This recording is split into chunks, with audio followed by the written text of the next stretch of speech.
Hello, thank you for tuning into my channel. I am binding this Will's quilt today. So if you want to see how to take it from this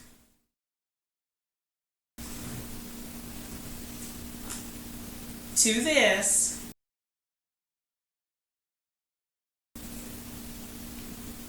please stay tuned.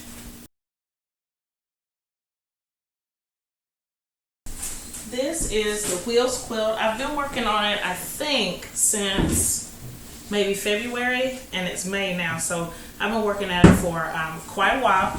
It's finally pieced and quilted, and so now I'm just ready to put the binding on today. You can see for the most part all the pins are taken out. I did leave some along the edge, but I'm going to take those out now as I do the first step to get ready for binding. So right now, the step that I'm going to be doing, it's going to create some instant gratification, because the first thing I'm going to do is take this excess batting and backing off. Let me show you the quilting right quick first. If you look at the back, I hope that you can see the quilting here. It's all quilted in the ditch, and it was really fun, even though it was very tedious. I did quilt the whole thing in the ditch. Let me show you the first step to get ready for the batting. I have my quilt sitting just on a mat right here, and this is just a very small portion of the quilt. It's like a queen, and since I'm going to be using my rotary cutter, I am going to stand up for this step. All I'm doing is taking my ruler and just lining it up with the edge of the quilt top. I got some extra threads here, so I'm going to cut them. And I'm just going to line it up and then take my rotary cutter and go along this left edge. Make sure that I'm fully on the mat.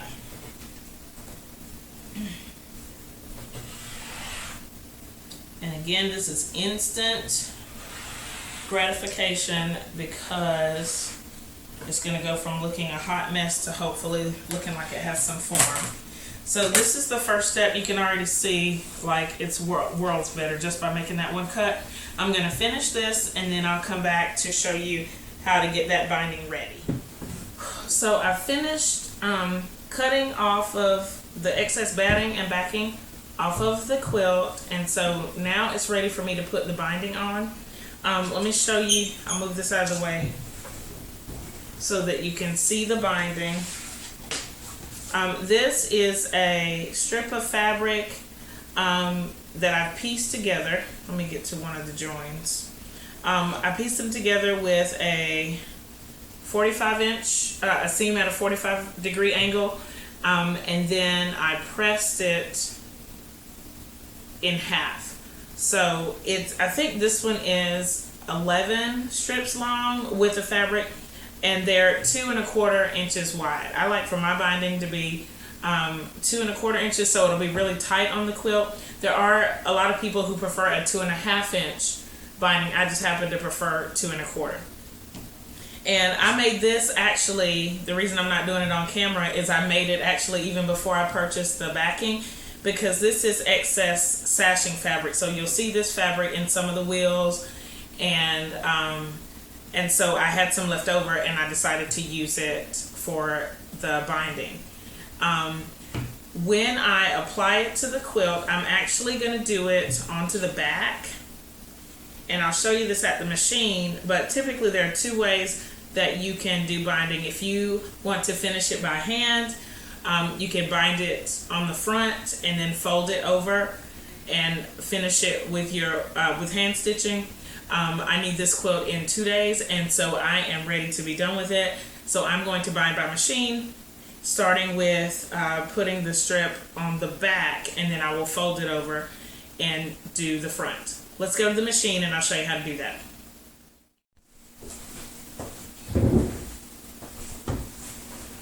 So I'm at the sewing machine, and I'm going to place my the quilt kind of on my left, and I'm going to put the binding here on top of the back of the quilt.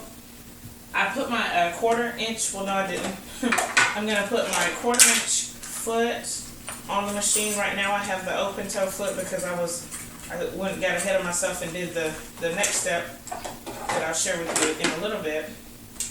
So I'm going to put my 1/4 inch foot on, and I'm going to stitch a 1/4 inch from the edge of the quilt.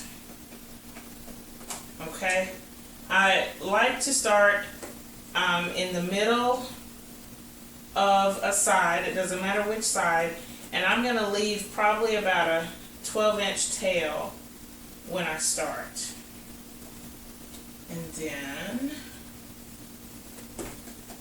And I'm going to back stitch as well at the beginning. Alright, I'll do just a little bit of this so you can basically see, and then I'll finish it off camera, but I do want to show you how to turn the corner. So let me get it started. Come on, baby. And then back stitch.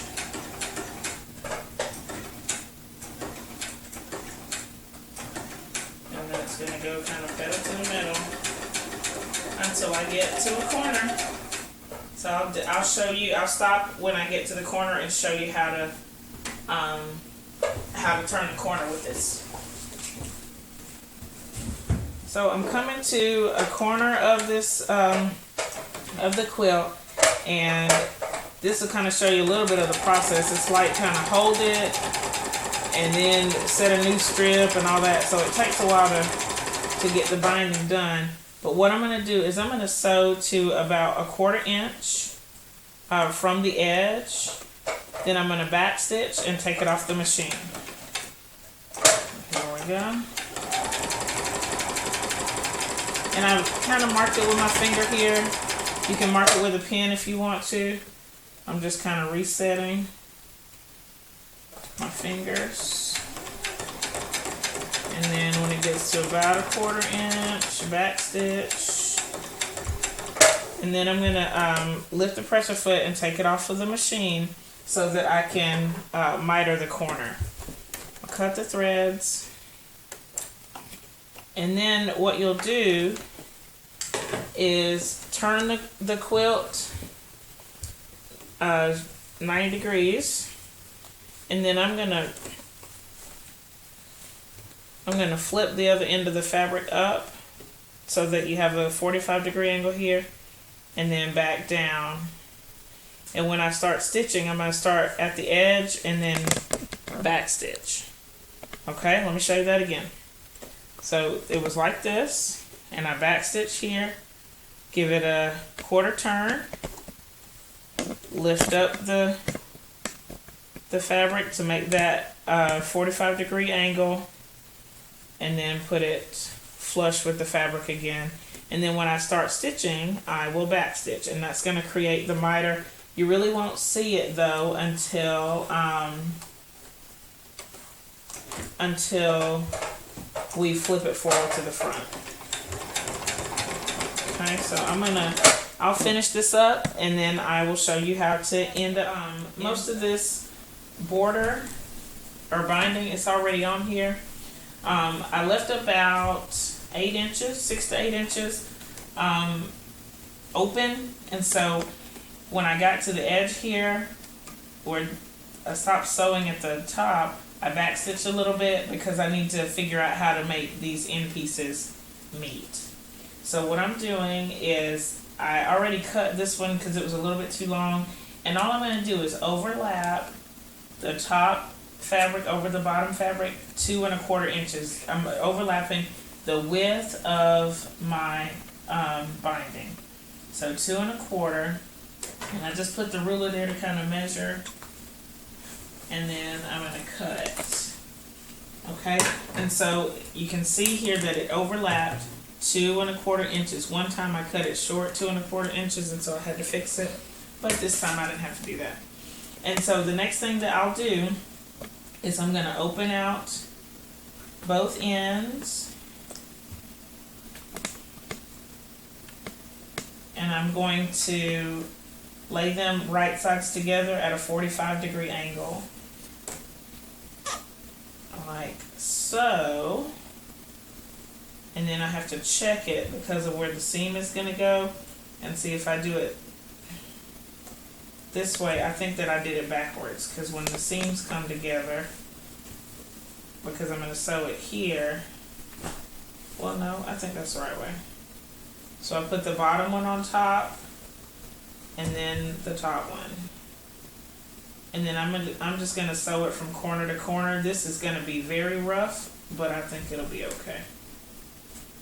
So here I go at the sewing machine. And so you kind of have to finagle it a little bit to make it work. And then try to get a 90-degree angle. And then stitch from the corner to corner. Let's see. I'm just kind of holding it here.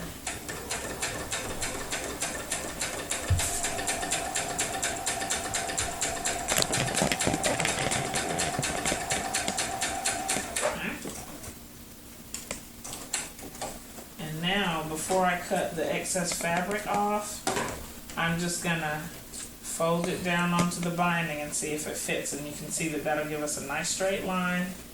Then I'll cut a seam allowance,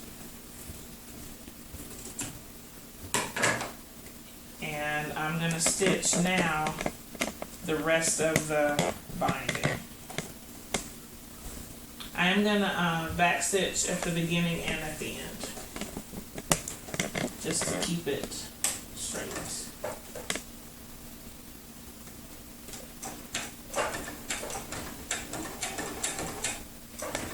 And if you do it correctly, it should be just enough. It shouldn't, the binding is going to stretch, but that's what you want. And it should be just tight enough.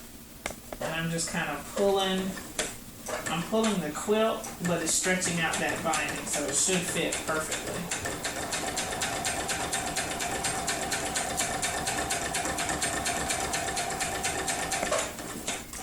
Okay, I'm just going to stop and readjust.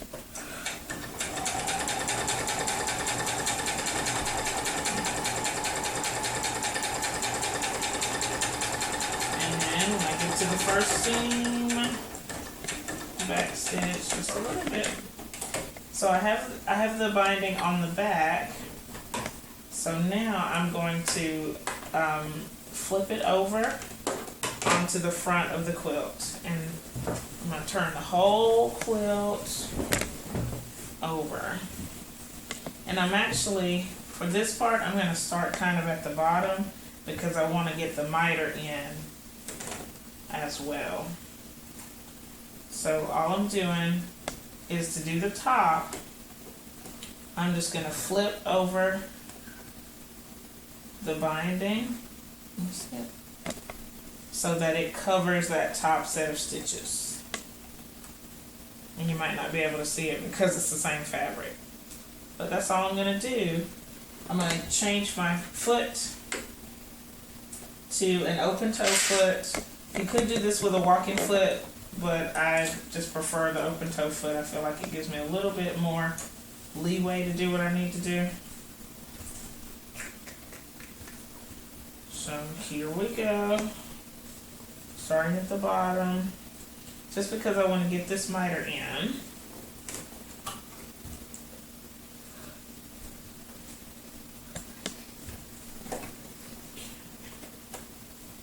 Starting here, and I'm just kind of at the edge of the fold,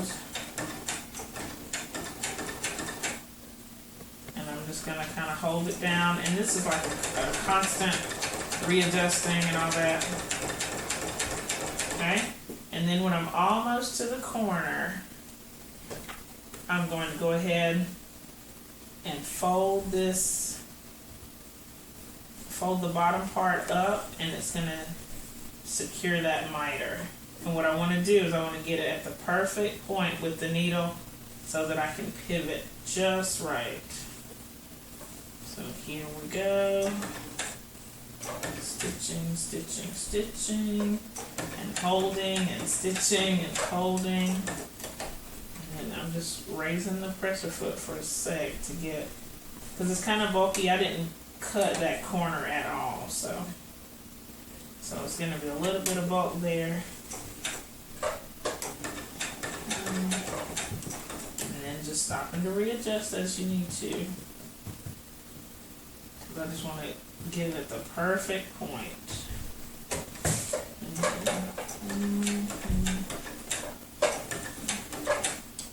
There's my point. And then I turn it. So after I've turned the corner, then I just start back on the new side. And same thing. I'm going to finish this off camera and show it to you. Here is the completed quilt. I'm actually about to present it to the graduate. I am in Texas right now. So the only other thing that I did was I added a tag, and this was actually the first block that I made, and it was too small. So I have it here, and it has a little special message for my nephew. I'm about to present it. If you have any questions about this quilt, please leave them below. Thumbs up this video, and I'll see you next time on another project. Bye.